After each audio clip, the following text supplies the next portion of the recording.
Joining us on Valley News Live, the Skycam pointed down toward the storms near the South Dakota border and just down to the south of us. Emergency manager in Sisseton reporting some wind damage, some power lines and trees down from the storm. We did get some hail reports out of the storms making their way through the Oaks area, about nickel size. And well, there's still some lightning and thunder going on, and in fact a new warning for that storm we showed you moments ago near the Morris area, moving off to the south and east. So still some storms skirting Roberts County and the Sisseton area right now. We'll go into those first. Those are just south of town here, heading into Peaver. Not severe, moving northwest to southeast at about 35 miles per hour. A storm heading in the general direction of Lake Traverse there in the Wheaton area, and here is the severe one.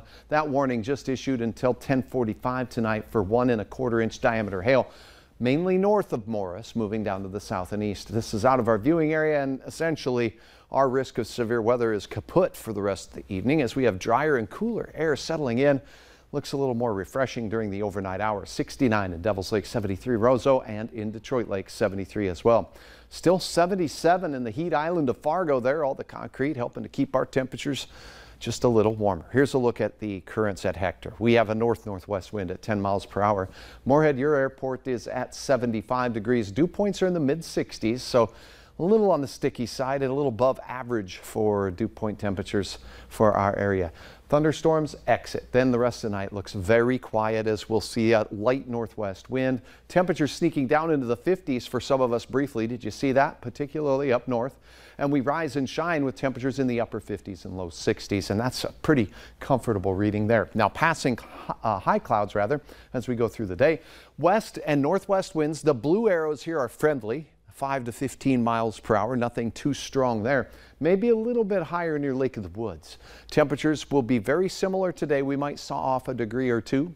We'll see near 80-degree readings north. We'll see mid-80s to near 90 in the far south. I cannot rule out an isolated thunder shower just like there was tonight. Best chance way down to the south on what will be for most of us another very quiet night of weather in Fargo. 60 to start your morning out. Then we rise gradually up into the low 80s and we stay low to mid 80s for several hours until 8 o'clock. Thunder chances here in Fargo pretty few and far between. West and northwest winds 5 to 15 miles per hour for us for most of the day, and a quiet night as well. So your Thursday looks very insignificant for most. I can't rule out a late thunderstorm down to the south in the heat and the humidity that's available there. Mid and upper 80s south. And how about near 80 in places like Thief River, Roseau, and for Babe the Blue Ox in Bemidji. Alicia sharing this Crookston photo of sundogs. They were out barking as the high clouds made of ice crystals. That's what it takes. Got to have ice crystals to form these sundogs out there. And there's the sun, and there is the dog. All right, now I'll look at your planning forecast. On Friday, we warm it back up. South winds return.